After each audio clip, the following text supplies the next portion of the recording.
14वीं सदी के यूरोप में जीवन सामान्य रूप से चल रहा था, लेकिन एक अदृश्य खतरा धीरे धीरे पूरे महाद्वीप के करीब आ रहा था। दूर देशों से आने वाले व्यापारिक जहाजों के साथ एक खतरनाक बीमारी भी यूरोप तक पहुंच चुकी थी। उस समय किसी को अंदाजा भी नहीं था कि इन जहाजों के साथ मौत की सबसे भयावह छाया भी यूरोप में प्रवेश कर चुकी है। कुछ ही दिनों में एक अजीब और रहस्यमय बीमारी की खबरें शहरों और गांवों में फैलने लगी। लोग समझ नहीं पा रहे थे कि यह अज्ञात बीमारी इतनी तेजी से कैसे फैल रही है। धीरे धीरे हर घर में डर और चिंता का माहौल बनने लगा। यात्रा और व्यापार के रास्तों के माध्यम से यह बीमारी एक स्थान से दूसरे स्थान तक पहुंचने लगी। हर बीतते दिन के साथ इस रहस्यमय बीमारी का भय और गहराता जा रहा था। लोग मंदिरों और गिरजाघरों में प्रार्थना करके इस संकट से बचने की उम्मीद करने लगे, लेकिन यह बीमारी रुकने के बजाय पूरे यूरोप में और तेजी से फैलती जा रही थी।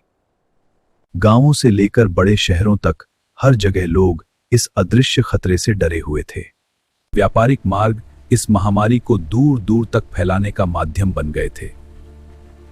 हर नए आने वाले यात्री के साथ लोगों के मन में डर और बढ़ जाता था।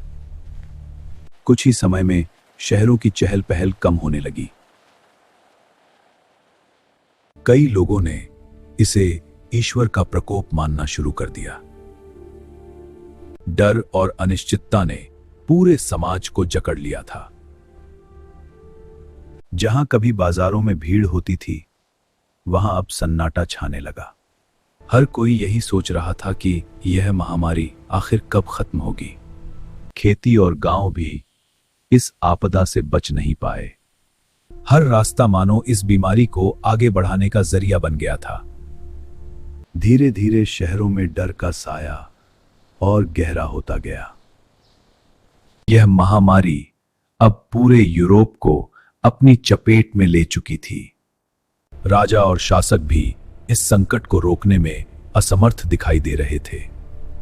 हर नया दिन लोगों के लिए और भी भयावह खबरें लेकर आता था।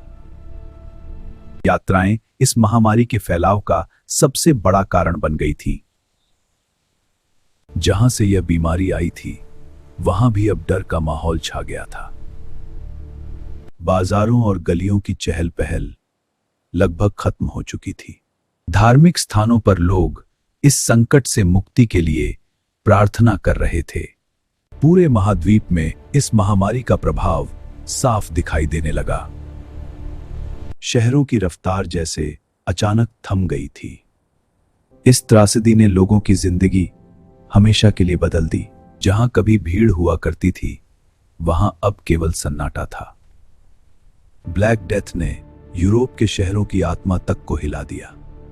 गांवों में भी इस महामारी की मार साफ दिखाई देने लगी। हर दिशा में केवल तबाही और भय की कहानी सुनाई दे रही थी। यह घटना इतिहास की सबसे विनाशकारी महामारियों में से एक बन गई। कुछ ही वर्षों में यूरोप की लगभग आधी आबादी इस महामारी का शिकार हो गई।